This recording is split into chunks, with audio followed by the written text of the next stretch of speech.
जय श्री कृष्ण मित्रों, तमारुं स्वागत है प्रार्थना चेनल में। आज આપણે વાત કરવા જઈ રહ્યા છીએ 23 ઓગસ્ટ 2025 ના દિવસે આવતી શનિ અમાવસ્યા વિશે। આવો દિવસ વર્ષો થોડા જ વખતમાં આવે છે ને જ્યારે આવે છે ત્યારે તેની પૂજા અર્ચના કરનારને અદ્ભુત ફળ આપે છે। તો આજે આપણે આજના વિડીયોમાં આપણે જોશું શનિ અમાવસ્યાનું મહત્વ, શનિ અમાવસ્યા દિવસે આપણે કયા ખાસ કાર્યો કરવા જેથી શનિદેવની કૃપા આપણા પર હંમેશા રહે।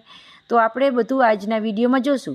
તો વિડીયો શરૂ કરીએ તે પહેલાં જો તમે અમારી ચેનલને સબસ્ક્રાઈબ ના કરી હોય તો હમણાં જ કરી લો અને વિડીયોને લાઇક અને તમારા ફ્રેન્ડ સર્કલમાં જરૂરથી શેર કરજો અને કમેન્ટમાં જય શનિદેવ લખવાનું તો ભૂલશો જ નહીં। તો ચાલો હવે આપણે આ વિડીયોની શરૂઆત કરીએ। તો પહેલાં સૌપ્રથમ આપણે જાણીએ કે શનિ અમાવસ્યાનું શું મહત્ત્વ છે। તો શનિવારનો દિવસ ભગવાન શનિદેવને અર્પિત છે અને અમાવસ્યાની તિથિ પિતૃઓને અર્પિત માનવામાં આવે છે। જ્યારે આ બંને દિવસોનો સંયોગ બને છે તેને શનિ અમાવસ્યા કહેવાય છે। આ દિવસે કરવામાં આવેલી આરાધના માત્ર શનિદેવને જ પ્રસન્ન નથી કરતી, પરંતુ પિતૃદોષ, શાપ અને દુર્ભાગ્યથી મુક્તિ પણ અપાવે છે। શનિદેવ વિશે હવે આપણે થોડું જાણીએ। શનિદેવ સૂર્યપુત્ર અને છાયા માતાના પુત્ર છે। તેઓ ન્યાયના દેવતા છે, એટલે કે કર્મ પ્રમાણે જ ફળ મળે છે। તેઓના પ્રભાવે સાથે 7:30 અને અઢૈયા કાળમાં સૌથી વધુ હોય છે। જે વ્યક્તિ સારા કર્મ કરે છે તેના માટે શનિદેવ આશીર્વાદરૂપ છે, પરંતુ દુષ્ટો માટે કઠોર દંડ પણ આપે છે। આથી જ શનિદેવને કર્મફળદાતા પણ કહેવાય છે। શનિ અમાવસ્યાના ફાયદા: આ દિવસે કરેલી પૂજા શનિદોષમાંથી રાહત અપાવે છે। બીજું, પિતૃ શાંતિ માટે આ દિવસ અત્યંત શ્રેષ્ઠ છે। ત્રીજું, કષ્ટો, અકસ્માતો, અણધાર્યા દુર્ભાગ્યથી રક્ષા થાય છે। ચોથું, ધન, આરોગ્ય, સંતાન સંબંધિત સમસ્યાઓમાં રાહત મળે છે। પાંચમું, આધ્યાત્મિક ઉન્નતિ માટે આ દિવસ ઉત્તમ માનવામાં આવે છે। ખાસ ઉપાયો કયા છે જેથી આપણા પર શનિદેવની કૃપા હંમેશા રહે? તો પહેલું છે તલના તેલનો દીવો પ્રગટાવવો।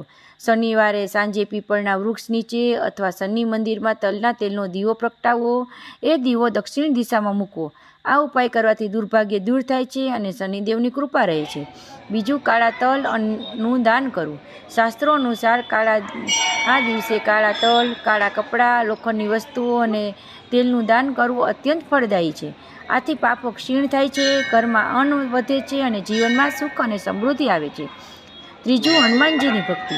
શનિદેવ હનુમાનજીના ભક્ત છે, આથી આ દિવસે હનુમાનજીની આરાધના કરવી ખૂબ જ મહત્વપૂર્ણ છે।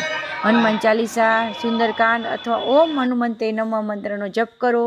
આ ઉપાયથી શનિદેવની પ્રતિકૂળતા ઓછી થાય છે।